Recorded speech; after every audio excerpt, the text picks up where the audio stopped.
What's up, kings and queens? It's your boy Dan from Daft Previews, and man, am I in a good mood. Another winning day in the books. We'll get to that in a second, but in today's video, I wanted to let you know that I'm kicking it old school. For this upcoming slate on the WNBA, I'm going to go through every single game. We're going to go through all the key players. I'll share my screen. I'll tell you the things I like. I'll tell you the things I don't, and I'll do all that to give you all the best information that you need to make the best decisions possible. Now, before we jump into the preview, let's have a quick look at the day that was. So I thought I'd just share it with you. So this is Winnable. This is where I post all my picks, my plays, and how I interact with everybody. This is pretty much the day that was. VIP, we got 4 units up in profit. In terms of the basketball plays, we had Sabrina over 5.5 assists, which cash. We hit a value play on Sabrina INSQ as well. 15 points, 7 assists, and 3 rebounds. We also hit Van Loo threes plus money. We also hit a parlay where we combined Sabrina's value play and Van Loo's 3-pointers. Then we hit Kalia Copper under 20.5 points. We hit a value play for Kalia Copper under 20.5 points and over 5 rebounds. So that cashed. And then in the NFL, we almost got the sweep. We hit Rice over 5.5 receptions. Henry anytime touchdown. We hit Henry as a first-time touchdown. I think that was like plus 250. We hit the Chiefs -3. So it was a pretty great day. Over 4 units profit. There was still some losers in there, but 4 units profit on a 33% return. I think it's a pretty good day. So to celebrate such a great day, I've got a discount for today only. Actually, that's a lie. First 20 people who get in, who use the code CHIEFS, who sign up to my VIP, you get 60% off your first month. NFL, MLB, WNBA, college football, even Australian sports. I bet them all. And we're pretty profitable right now. So check it out. Use the code CHIEFS to celebrate the win today. 60% off your first month. Now let's get into this preview, shall we? Let's go. So we're jumping into Outlier. Outlier is the #1 tool to get all the data that you need for all of your props. It's what helped me win today, right? So feel free to check it out. Get a 7-day free trial in the video description below. We'll go through this game by game. We'll hit on the key players, their props. I'll tell you what I'm thinking, and then we can bounce from there. But let's get through some key players. We'll get through this Connecticut Sun first. Check it out. Her point sign's at 15.5. She's cashed this in 7 out of her last 10. In terms of matchups, it's a pretty good one. The Aces, second most points to forwards on the season. But do not playing too well. Only hitting it 3 out of the last 10 games, actually, for the over. I personally, and I've already looked at this, I was leaning to the under purely because she had a 26-point game in that last one against Seattle. It's not often that she puts together back-to-back games like that. So I'd definitely be leaning towards the under there despite the strong matchup. In head-to-head matchups, played them only once this season. She scored 6 points in 31 minutes, 2 from 10 from the field. So my lean's to the under. What's the insight, though? Ooh, okay. Might be different. So DeWanna Bonner at home is an absolute freak. She's in 13 out of her last 17 games at home. She's hit the over, which is pretty crazy. That means on the road, she must be terrible. So I personally wouldn't bet DeWanna Bonner, but if that's something that you're looking at, I'd probably prefer to get on the road and take her under. Taking a look at her rebounds, 5.5 rebounds. She's hit this in 6 out of her last 10 games. The Aces give up the most rebounds to the forward position. Last time they met, she only had 5 rebounds, though, in that 31 minutes. Aces did win that game by 11. So, yeah, it's a tough one here. I probably don't take any bets on Bonner. The sportsbooks are favoring her over at 5.5 based on the odds. But you don't any bets on Bonner if I was you, but you can do whatever you like. Dejanay Carrington, let's talk about it. Points-wise, 12.5 is the line.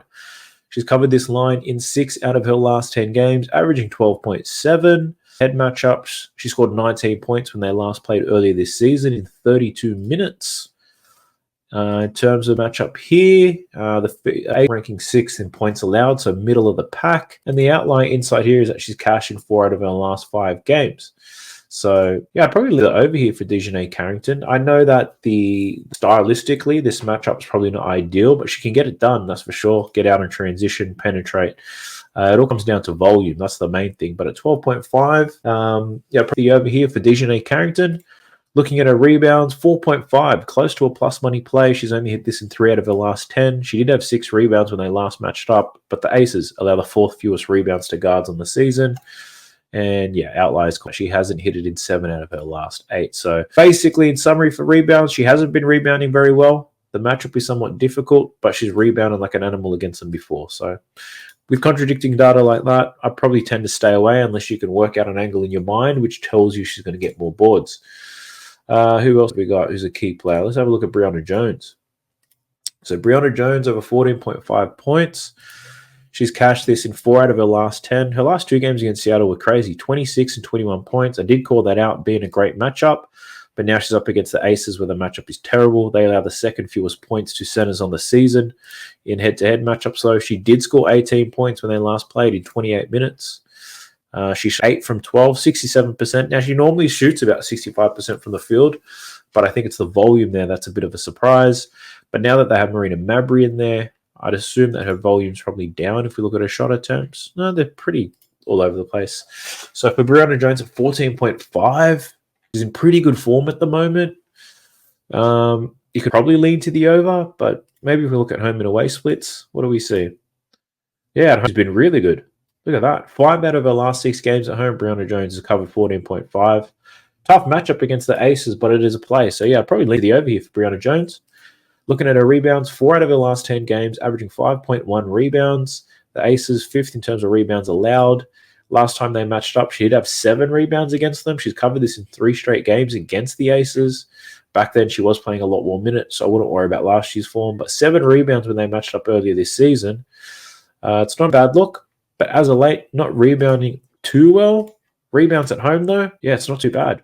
As of late, that is. So 4 out of her last 6 games. And I think in these games against the Liberty, Mercury, and the Spark, she went over her rebounds, but she went over their points as well. I lied. That's not true. Let me flick this over. Yes, it is true. Liberty, Mercury, and the Spark. Those 3 games, all at home, over her points and over her rebounds. So, yeah, I'll probably leave the over for her points and her rebounds for Brianna Jones. Being at home, that is. Who else we got up in this team? Marina Mabrey. Everybody's love and betting on Mabrey. I tried to warn you guys about Mabrey last time, but you did not listen. I know a lot of you guys still bet it, and she sucked. 2 points in her last game against the Storm. Her line's at 12.5 in this game, which is quite low. 7 out of her last 10 games she's cashed in head-to-head matchups. She has played them twice this season, 21 and 15 points. Keeping in mind she was playing with the Chicago Sky in this, much higher usage rate than what she's seeing at the moment. But in saying that, the form against this opponent ain't too bad. She's not going to play 35 to 36 minutes, and she's probably not going to take 16 to 14 shots. Looking at her last 5 games, 24 minutes and 11.4 shots per game. So she's taking 11.4 shots, and she's probably going to make a couple of threes, 1 or 2 perhaps. I think this line's pretty tight, to be honest. And balls out, she's hit it in 5 out of her last 6. So even though 5 out of her last 6 is pretty good, for the most part, these matchups, not too difficult. Actually, the Storm matchup's difficult and they covered. The Liberty one's a difficult one too, and she made it happen. So, yeah, look, I'd probably lean to the over here for Marina Mabrey based on the numbers here, but you've got to look into probably rotations, who's guarding who and whatnot. So, yeah, I'd lean the over there on Marina Mabrey points. What else we got? Alyssa Thomas. So Alyssa Thomas, her points line. We'll go through all her props. 9.5 points. She's gone 103 straight. She's hit this in 5 out of her last 10. In head matchups, only scored 6 points when they played earlier this season in 32 minutes. She was 2 from 6 from the field. The concern for me here is that her percentage against this team is always quite low. Check that out. 36, 27, 42, and 33. Looking at her last 10 games, the games where she's gone over her points line, she shot 89%, 67%. This game, she took 12 shots. Against Chicago, she shot 71%, and against the Fever, 64%. So a lot of her points aren't necessarily based on volume. It's about percentage. And if we look at it on the season, Alyssa Thomas shoots 51% from the field. I think this matchup is somewhat tough for her, given what we've seen in the past. I'm probably to the under, to be honest, for Alyssa Thomas for her points. Looking at her assists, that line's only at 6.5. This is hitting 6 out of her last 10, 7.4 as an average. The Aces do allow the 3rd most assists to forwards, and in head-to-head matchups, Alyssa Thomas has been killing it. 3 straight games covering this line. So for her assists, based off this quick look, I'd definitely lean to the over here for Alyssa Thomas assists. The odds aren't great for it. They're probably about minus 130, minus 130 something, but I'd lean to the over for her assists for sure. Rebound-wise, lines at 7.5. The Aces do allow the most rebounds to forwards. She's hit this in 6 out of her last 10 games. Earlier this year, when they played, she only had 3 rebounds, though, so that's a bit of a concern. And looking at this stat, she's failed to exceed this rebound line in 4 out of her last 5. So what's basically happening here is this matchup is really good for her to get some rebounds. So we're seeing an elevated line, but her form as of late rebounding the ball hasn't been great. So that's why we see a higher line up against her recent form. But no play on the rebounds for me. I think under on her points, over on assists, I think they're pretty good looks if you want to research that a little bit further.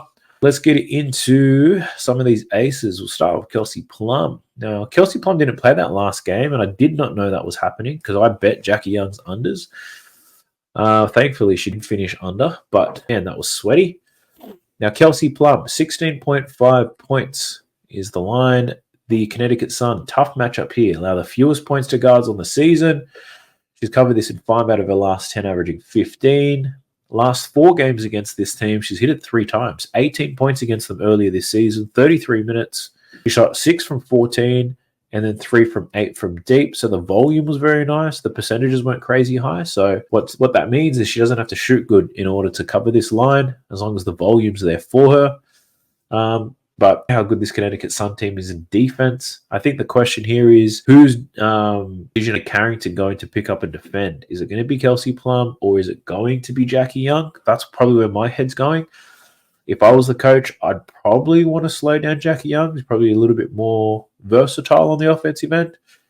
Kelsey Plum more of a spot-up shooter, so you could plop a Mabry on her perhaps. But yeah, I'll get the under here for Kelsey Plum. I'm leaning towards the over. I'm not sure whether I'd bet it. Looking at her assists, though, 3.5 is the line. Sportsbook favoring the over. She's hit this in 4 straight games, 5 out of her last 10. The Suns allow the fewest assists in the league. Last time they played, she also racked up 4 assists. So, yeah, she can't make it happen. Here's an outlier stat. Kelsey Plum, she's failed to exceed 3.5 assists in 5 out of her last 6 games for the top 5 defenses for assists allowed. Right. Now, the under 3.5 assists is plus money right now, which is pretty cool. And it's probably plus money because as of late, her assist numbers have been sky high. But if you look at the matchups here, this Dallas one, that's an easy one. Mercury is an easy one. The Atlanta Dream, probably mid, and so is Chicago. But now she's got a really hard matchup. I think under 3.5 assists for Kelsey Plum might be worth it if it's plus money. If you're looking at plus 125, perhaps, I think it's not a bad look. Let's take a look at A'ja Wilson. Let's see where she's at. So A'ja Wilson, guaranteed MVP for this year. Her point sign's at 27.5. She cashed this in 5 out of her last 10. Matchup with Connecticut, it's not too bad. They allow the 5th most points to centers on the season. In head-to-head matchups, though, she's got under this in 4 straight games against the Connecticut Sun, including 26 points earlier this season. In that game, 9 from 17 shots, 8 from 8 from the free throw line. So based on what we're seeing here and this outlier stat, I'd probably lean to the under because A'ja Wilson, she's failed to exceed 27.5 points in 8 out of her last 9 games against the top 5 defenses for points allowed. So basically, this graph is showing us that when she's versing these teams that don't give up too many points, she's not covering 27.5. So it might be sweaty because she's going to get close to 27.5 based off these numbers. But if you want to get saucy with it, a nice little parlay to get this plus money, you can take A'ja Wilson under her points line, do a same game parlay, and take her to score at least 20 points. I think that's a pretty juicy way to play it. But let's have a look at a rebound line. 12.5. 6 out of her last 10. 3 strong rebounding games in a row. 16, 17, and 14. The Sun allow the 3rd most rebounds to centers. Last time they played, 16 rebounds for A'ja Wilson. So based off this, I'm definitely leaning to the over on boards. I do like the over on boards based off my quick analysis here. So under in points, over in rebounds is the way that I'd be leaning for A'ja Wilson. Lastly, with Jackie Young. Let's take a look. So her points line at 16.5. She's only this in 3 out of her last 10. We know the Sun are great on defense. In head-to-head matchups, she's gone under in 3 straight games, including only 8 points earlier this season. And that lie starts just telling us as of late she hasn't been great. And how can you go against that? I'd definitely be leaning the under here for Jackie Young. And for a few reasons. Her form at the moment is terrible. The matchup absolutely stinks. And the last time they played, she sucked. So assists, 5.5 for Jackie Young. 3 straight games she's gone over. 6, 14, and then 6 again. So rock around like a mad woman. But prior to that, 7 straight games hitting the under. Last 3 games against the Sun, she went under in her assists as well. So the over 5.5 is a plus money play. And then if we break down Jackie Young's numbers, she's failed to exceed 5.5 assists in 5 straight games versus top 5 defenses for assists allowed. So how can I knock that? I'm leaning to the under here for Jackie Young assists. So for Jackie Young, I'm thinking under points, and I'm thinking under assists as well. Let's jump to the next game. Let's move through it. Lynx versus the Fever. All right. Let's start with Aaliyah Boston. We'll get through all these Fever players first. Now, Aaliyah Boston, her point size at 13.5. She's cashed this in 5 out of her last 10. Minnesota, defensively, their weakest spot at defending is the center spot, but they are ranking 5th in terms of points allowed there, so mid-tier. Now, Aaliyah Boston, the last time they played, she scored 10, but they played twice this season, so 17 points and 10 points in the 2 games against Minnesota. Prior to that, last year, she did go over in 3 out of 4 games. So what am I thinking here? That last game against the Spark, I did predict her to go absolutely ham, and she did. I didn't bet it, unfortunately. Great opportunity there. She destroyed them. And this Minnesota Lynx team, they line up similar to the Spark in terms of size. They have more talent, of course. But in terms of size alone, very similar, meaning Aaliyah Boston is going to have a size advantage. So for her points prop, I probably will be leaning the over here for Aaliyah Boston to get some points purely on her size. Scores a lot in the post. Let's jump to her rebound prop, 9.5, 5 out of her last 10. Look at that. Eating the Minnesota Lynx alive, 13, 12, 16, 15. So definitely leaning to the over on rebounds. Check this out. Leah Boston's exceeded 9.5 rebounds in 6 of her last 7 games against the bottom 5 defenses in rebounds allowed. So basically, if she's got an easy matchup, she's going to eat up some boards. So Leah Boston, fuck it. That's one of my bets. We're going over on Leah Boston rebounds. Next up, Indiana, we're going with her, Caitlin Clark, America's sweetheart right now. Her point line's only at 20.5. She's been killing it lately. 7 out of her last 10, averaging 23.7. Tough matchup. The second fewest points to guards on the season. In head-to-head matchup, she's covered in 1 out of 2. Both of the games were played on the road, so this game back at Indiana, I'd probably be leaning the over here for Caitlin Clark because she's been killing it as of late. What's that? Oh, okay. Able to exceed 20.5 points in 10 of her last 12 games against the top 5 defenses for points allowed. So that's quite interesting. When the matchup is tough, she's gone under quite often. One of the games she did go over in, though, was against the Minnesota Lynx. And yeah, so look, now I'm on the fence. She's been killing it. Tough matchup, though. She probably hasn't had many tough matchups. That's why looking back over her last 10. But lead the over. I don't think I can bet it, though. I'm scared of this Lynx defense, but Caitlin at home, she a freak. Assists, 9.5 assists. It's a plus money play. She's cashed in 5 out of her last 10, averaging 9.8 assists. The Lynx, they do allow the fewest assists in the league to guards. In head-to-head matchups, Caitlin's gone under in both 6 and 8 assists.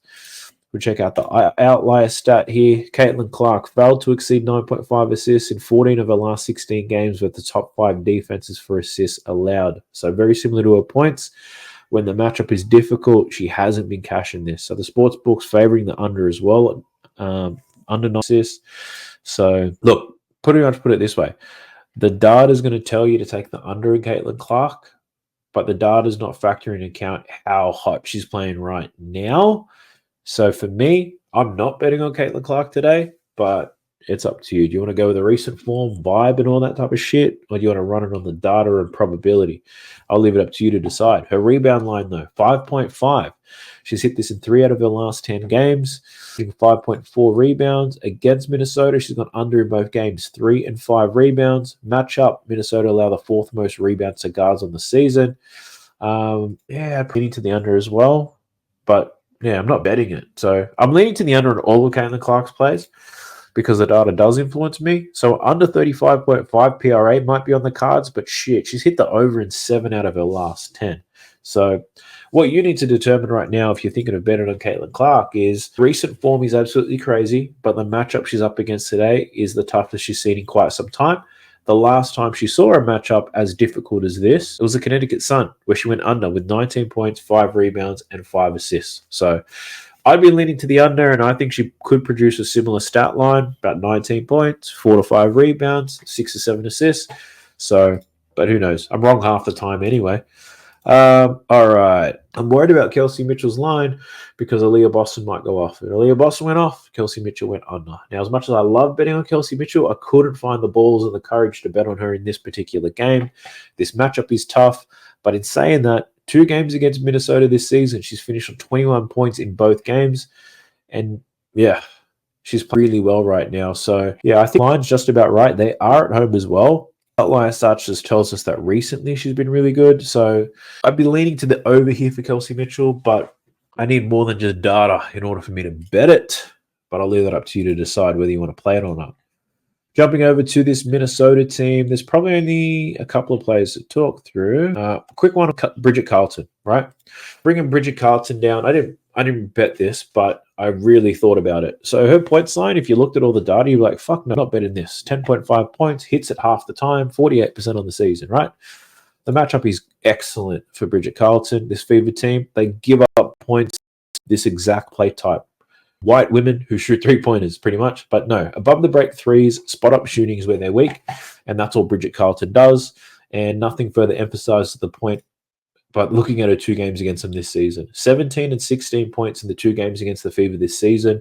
The matchup was perfect, and she took advantage of it. Nailed a whole lot of 3-pointers, 9 3-pointers in those 2 games, and she's averaged 16.5 points. Her line's only at 10.5. Now, I'm not betting it because I need, I hope she's going to get the shots up. She's had similar competition in the past. Check this out. So this Dallas team, defensively, very similar to Indiana. They're okay at defending the paint, but they're horrible at defending outside. And Carlton went over. Indiana, she went over. The Las Vegas Aces, they're quite similar defensively. They don't let in much points on the inside, but they're not great at defending the perimeter. So 3 games, similar types of defenses we've seen Bridget Carlton go over, and she smoked them before. It's probably the strongest lean that I've had out of all the ones that I looked at that I didn't eventually bet.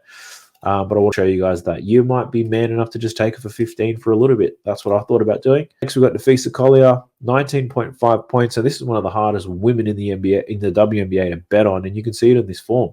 She's a beast, or she's ass, right? She's been ass for her last 3 games. In her last 10, she's hit this 6 times. 19.6 is an average. The Fever allow the 3rd most points to forwards on the season. And in head-to-head matchups, she smoked him in 4 out of the last 5. The last time they played, only time they played this season, she did score 31 points against them. Now, chances are she comes out and nails it, so I lean to the over, but I just can't forgive these bad efforts, especially the Phoenix and the Dallas one. Those are 2 easy matchups, and she didn't take advantage of it. Indiana, she's before, so she might be willing to play again, but yeah, no bet for me, but I lean to the over. For Collier's rebounds, 8.5. She's only hit this in 4 out of her last 10, averaging 8.5 rebounds. The Fever allow the 5th fewest rebounds to forwards, and the last time they played each other, she only had 5 rebounds. So tough. Her assists, if you're interested, 3.5. She's cashed in 6 of her last 10. Gone under in 5 straight games against the Fever. Outlier stat, though, she's exceeded 3.5 assists in 6 out of her last 7 games on the road. 3.5 assists to the over is a plus money play if you're interested, but I wasn't feeling anything for Nafisa Collier in this one. The last one I think worth mentioning is probably Kayla McBride, and this is very similar to Carlton. The fact that the matchup is perfect. Up shooters from above the break should eat, and that's exactly what Kayla McBride is, but she's only hit her points line. So they lift the lineup when the matchup is beautiful, right? So she's only hit this in 4 out of her last 10. 19 points the last time she played them. She covered in 1 in 2 games against the Fever this season. The Fever allow the most points to guards on the season. So, yeah, I'd lean to over for Kayla McBride, but I wasn't man enough to bet it. I just want to have a quick look at Courtney Williams. Let's check her out. 10.5 points is her line. She's cashed this in 6 out of her last 10. Just scored 22 against Chicago. We know that the Fever give up a lot of points to guards. The last time they played, she only scored 10 points. She scored 10 points in both games against the Fever this season, and that's because Courtney Williams is more of a mid-range shooter, not a 3-point shooter. So, yeah, I'd probably lean to under, but at 10.5, I'm not betting that. Her assist line's at 5.5, covering in 5 out of her last 10. The Fever, they allow a lot of points, but not a lot of assists to guards. However, she did go over her assist prop in both games against them. 7 and 6 assists in those last 2 games. But this is a road game. In Courtney Williams, she's gone under this 5.5 line in 8 out of her last 9 games on the road. So there's a whole lot of contradicting information that you can see with this woman. So I'm not betting it. and you shouldn't either. Pumping the brakes real quick, rapid fire stuff. Well, it feels rapid, but I've actually been recording for a very long time. But I need to get your feedback. So over the past couple of weeks, I've been doing things differently and only sharing the bets that I have. It's actually less work for me because I write the notes down for all of the bets that I make anyway, and then I just read the notes out and show it to you on the screen. But for this particular video, I'm doing what I used to do, and that's to take you through everything that you need to make your best bets. It is more time consuming for me, but in my opinion, it probably provides you with more value. So I need your opinion. Do you just want me to do a video on my best bets, or do you prefer me to take you through the insights, the preview, so you can make your own decisions? Let me know in the comments section below. I appreciate y'all. All right, next up, we're jumping into the Dallas Wings versus the Atlanta Dream. Let's start with Jordan Canada. I think the only play worth taking for Canada is her assist line. 5.5 assists. The odds aren't great, but they've dropped it in a matchup which is perfect for her. You can see that she's hit this in 9 out of her last 10 games, and the Dallas Wings allow the most assists in the league. So this is really straightforward to take the over. I think everybody's going to be betting this, though, and I don't like betting that. I'm not betting because the odds aren't good enough for me. I've got high standards, you could say, but head-to-head matchups. These are last season. She covered it in every game. So just a whole lot of green for Jordan Canada. Take the over in her assist. You can maybe add it as a parlay, or if you're doing daily fantasy stuff, you can jump in there. All right, we've got Tina Charles. Now, Tina Charles, love betting on Tina Charles, but she needs to have the right matchup, and I don't think she does today. Her points props at 14.5, up against a Dallas team that does allow the second most points to centers in the league. So she's hit this in 5 of her last 10, averaging 17 points per game. But Tina does a lot of work in the mid-range. I'd probably lean to the over here for Tina Charles on her points, to be honest with you. But she's played them twice this season and only scored 12 points in both games, and she played more than 30 minutes. I actually changed my mind. I lean to the under here for Tina Charles. I just wanted to get the over. Rebound-wise for Tina Charles, 9.5 boards. She's been rebounding like an absolute lunatic. 6 out of her last 10. Well, 6 out of her last 7, really, averaging double digits in rebounds. This Dallas team does rebound quite well. 4th fewest rebounds to centers in the season. And in the 2 matchups, Tina Charles, 7 rebounds and 8 rebounds. So I was hoping she had monster rebounding efforts against them. I'd lean to the over here for Tina Charles, but it might be a tough one. So Tina Charles. Who else we got? Alicia Gray. Now, Alicia Gray's been a bag of shit lately. She's been pretty bad in the last couple of games. Her point sign's at 15.5. She's hit this in 5 of 10, averaging 15. Dallas allow the second most points to guards, but her last 2 games have been shit. 12 points against the Spark, 9 points against the Mercury. Both of those games, she had an easy matchup. This Dallas team does present an easy matchup too, but she's let everybody down in the last 2. Who's to say that changes now? Now, looking at her last 2 games against Dallas, though, this season, 21 and 19 points. One thing to keep in mind, Ryan Howard would have been missing from one of these games, and for Dallas, we're missing half their freaking team. So Gray had more opportunity and an even easier matchup back then. Ryan Howard is back, and the Dallas Wings are at full strength. So that's my concern with betting her points prop in this game, but who knows? You might want to do it.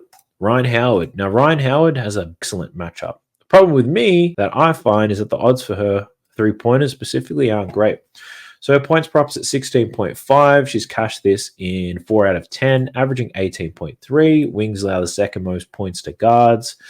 And in head-to-head matchup, she only played them once this season because she did miss a game. She only scored 15 points in that game. Shot the ball only 14 times, 1 from 8 from deep. Now, what's real promising about Ryan Howard is that she's shooting the ball like a crazy bitch. Check this out. Averaging 17 shot attempts in her last 10 games, 10 3-point attempts in those games. My personal favorite bet here for Ryan Howard is over on a 3-pointers made prop. You know, we set this at plus money. It's been cashing, but now it's only what's that, minus 140-ish, something like that. But the odds are terrible for Ryan Howard. I want to bet it. Even if you bet it for 5, you're only getting plus 300. So I think Ryan Howard does have a good scoring game in this one. I just don't like the odds that you've been given. So, but if you're playing daily fantasy, for example, and you can catch her at 2.5 3-pointers, fucking smash the hell out of that. Even if it was at 3, you could get a push. I'd take the 3 3-pointers for Ryan Howard. Jumping into the Dallas team, Natasha Howard, let's start there. They got 4 players that really do everything for Dallas. 16.5 is the line, 6 out of her last 10. The Dream, the fifth most points to the forward position. In head-to-head matchup, she went under in her only game against them this season with 10 points. She didn't even play 24 minutes, though. These days, she's seeing 35 minutes. So I probably lean to, honestly think she gets to about 16 to 17 points. I think this line is on the money. If you look at the season data, or actually, if you just look at the games where she plays more than 30 minutes, because that's what she does now. Games where she plays more than 30 minutes, she's covered this line in 9 or 14 games, but look how close she gets to it. So I think this line's about right. I'd lean to the over for sure, but not with bet that. Her rebound line at 6.5. She's hit this in 12 or 21 games this season, 7 out of her last 10. The Dream do allow the third most rebounds to forwards. When they last played, she only had 2 rebounds, though. So that's a little bit of a question mark. But if we put the 30-minute filter on Natasha Howard, even 29, we can see that she's covered this in 7 out of her last 10. Well, we knew that already. On the season, 10 out of 14 games when she plays at least 30 minutes. So I'll probably lean to the over for Natasha Howard as well. She's pretty productive. She's a high-energy player. This one I was battling for a long time is Tiara McCowan over 10.5 points. It was battling over her rebounds too. Now, she's hit this line in 5 out of her last 10 games, averaging 10.9. This Atlanta team allows the 4th fewest points to centers on the season, right? You'd probably lean to the under. Then you look at the head-to-head stuff, and she's cashed this against the Dream in 5 consecutive games. This season, she's played them twice, scoring 21 points and 16 points. My girl's a fucking beast. T-Rex McCowan. My only criticism is that she's on the road. Now, she smacked Atlanta up for 21 points on the road before this season. But check this out. This is how she performs on the road. 10 out of her last 13 games on the road, she's gone under. And that's my concern with betting it. So I've made a bit of money just betting her under whenever she's on the road. The reason why I didn't bet her under is because of her form against this team. She's killed Atlanta, so I wasn't game enough to do it. Rebounds at 8.5. She's been a wagon. She's covered this in 5 straight games. And you know why? Because she's had 5 straight home games. On the road, she doesn't rebound very well. Very much like her points. Now, the issue for me here, she's covered this in 7 straight games against the Atlanta Dream. Just a rebounding monster. This season, 14 and 11. She's been an absolute wagon. So, yeah, I think it might be worth just taking her for even a double-double because her lines are so high, probably not as much value. So it comes down to this. This is her shit on the road. 14 out of her last 15 games on the road, she's gone under 8.5 rebounds. So this is my concern with betting on Tiara McCowan. In this game, her matchup is perfect. If this was a home game for Dallas, I'd take her for 20 points and 15 rebounds in a heartbeat, but it's just too conflicting. So she might have a monster game and I might kick myself, or she might suck complete ass, and I'll be lucky I dodged that bullet. But I'll leave it up to you. Those T-Rex McCowan numbers are crazy. Arike Ogunbowale.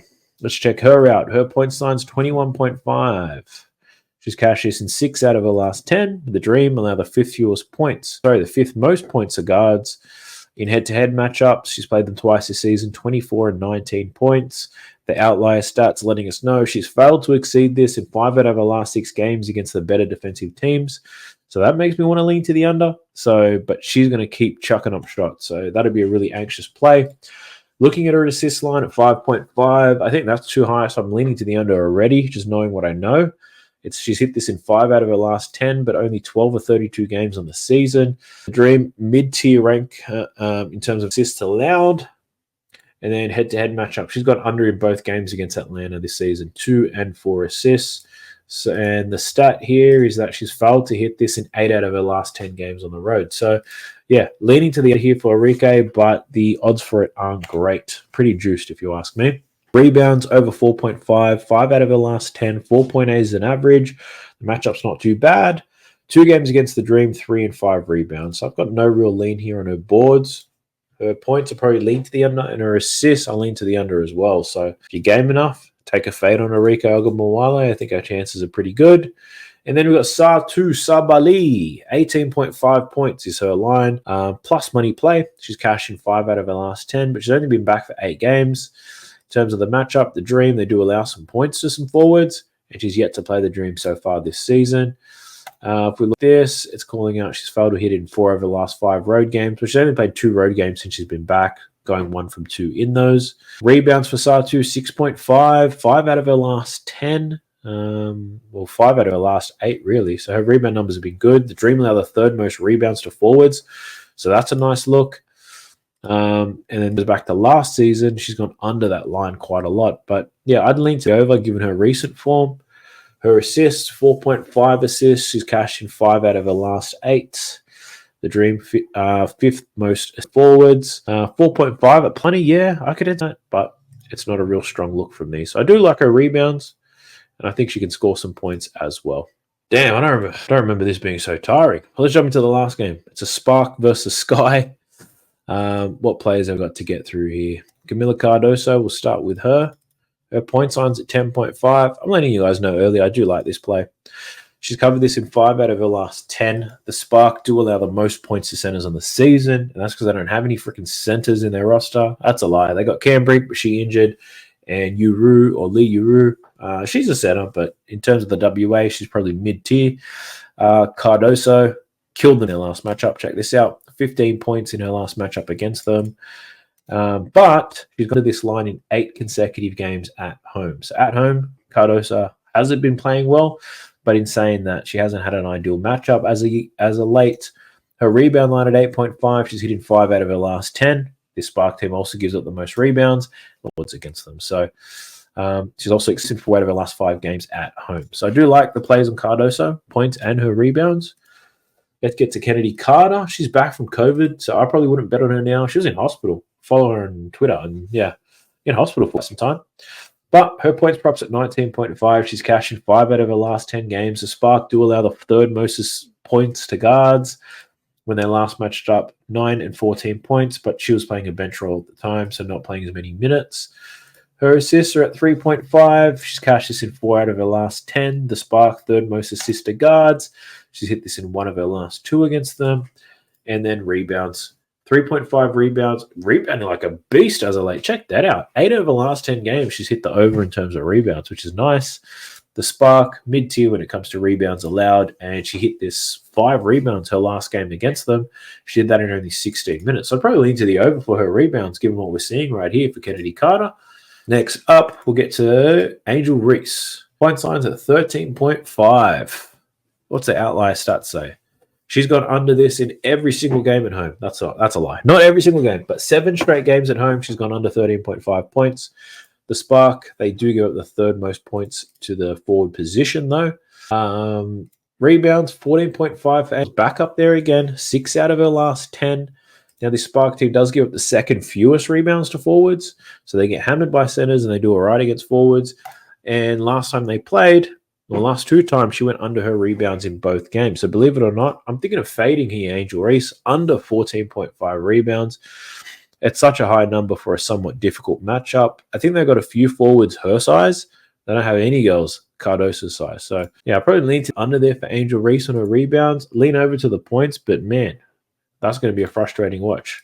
You know, watch her miss layup after layup, get the rebound back and shit like that. I ain't down for that.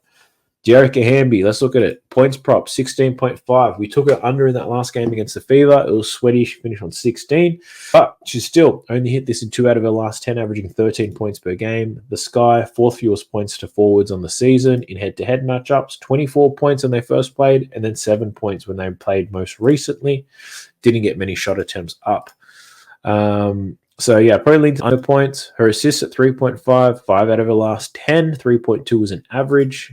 5 assists the last time they played, 3 assists in the first one. I'll probably lean to the over because it's plus money. Rebounds for Hamby at 8.5. She's hit this in 7 out of her last 10 games. Third fewest rebounds to forwards, though, and in head-to-head matchups, 13 and 9 rebounds in the 2 games against the Sky. So normally Hamby's got a rebound line at 9.5. She's gone under it as a late a few times. They moved it down to 8.5. So, probably be over here for Jerica Hamby. Shit. That's if she gets the minutes. So in those games before, she was getting almost 35 minutes. Now she's playing about 31 to 32. So I think that line's pretty much spot on, to be honest. Rakaya Jackson, pretty good on Let Me Down. Her point sign's at 13.5. She's cashed this in 6 out of her last 10 games, averaging 15. 2 games against the Sky, 10 and 13 points. In those games, she was only playing 27 minutes a night. These days, if I don't bet on her, she plays over 30. I bet on her against the Fever. She only got 23 because she was straight up ass. The question is, can she bounce back? She's covered this in 6 out of her last 7 games on the road, so there's potential there. I'd like to see her go over and get back into good form so I can bet on her again, but yeah, for now, I don't know which way to go. Rebounds at 3.5. She had 5 rebounds in both games against the Sky last time. As of late, has not been rebounding quite well, though. Her line was at 4.5 for a lot of these games. Hasn't been hitting. It's now down to 3.5. Sportsbooks are favoring the over. So, yeah, I think that would still be a good look at plus money. But, yeah, I got no betting on her today. And then we've got Odyssey Sims. And then we'll leave it there. So her points line, 14.5. I can't believe her points line in the last game was 9.5 against the Fever. She finished on 20 points. Plus money play, do look at her over. Now, she's just made it as a starting point guard for the Spark over her last 4 games. So these are the main ones you can look at for form, where she's playing 30 minutes a game. 26, 14, 8, and 20 points. So the 2 games where she went crazy, 26 against Dallas and 20 against the Fever. Those teams do not defend guards well at all. This Chicago team's probably near, to be honest. So I think 14.5 is an appropriate line, and I'd probably lean to the under, if I'm being honest with you. Looking at her assists, 5.5 assists. She's cashed this in all 4 games since she's made the starting lineup. The Sky do allow 4th most assists to guards on the season. So for this one, I'd be leaning to the over here. I think she can get 6 assists, Odyssey Sims, in this game. But yeah, over on assists and under on points for Odyssey Sims is the way that I'm going. That's a wrap on that shit. I am tired as hell. I forgot how time-consuming and exhausting that was. I hope it was valuable for you. Subscribe to the channel. Let me know in the comment section what you think. Do you just want to see my best bets, or do you want to see more previews just like this? If you're interested in checking my bets, I'll leave a link to that in the video description below and in the pinned comment. I'll catch you guys in the next one. Peace.